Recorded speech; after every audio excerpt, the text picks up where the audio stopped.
Hi everybody, Lucas here with the TPS Weekly News Roundup. I'm going to start today with Monday's newest announcement on tariffs on steel and aluminum derivatives. This is an expansion of the steel and aluminum tariffs from earlier in the summer, but unlike those earlier tariffs, there's no USMCA exemptions in this document, meaning this is the tariff that's going to hit your products and going to hit your pricing. There's more than 407 distinct product categories in the announcement. About 50 of those impact the heavy duty or automotive sector. How much that impacts pricing right now remains to be seen. The tariff is 50%, but how much of that is absorbed by manufacturers remains to be seen. But keep an eye out. As long as that tariff remains in place, that's going to start impacting pricing probably next week if it hasn't already. Also this week, the Department of Justice announced it is suing CARB and siding with the Class 8 truck OEMs regarding the Clean Truck Partnership.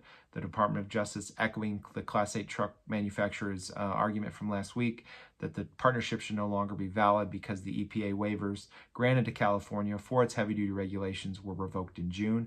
We'll be keeping up on that story moving forward, and there's a story on the website this week about the Department of Justice lawsuit. Also this week on Tuesday, MacKay Company joined MEMA for their monthly Pulse webinar.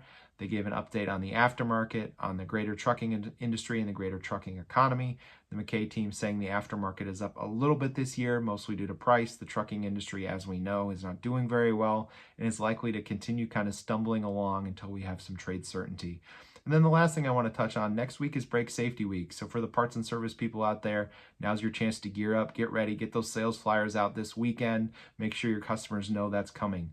A lot of other good news on the website this week. Check it out. We'll have a lot more great stuff next week. Thanks for listening and have a great weekend. See you, everybody.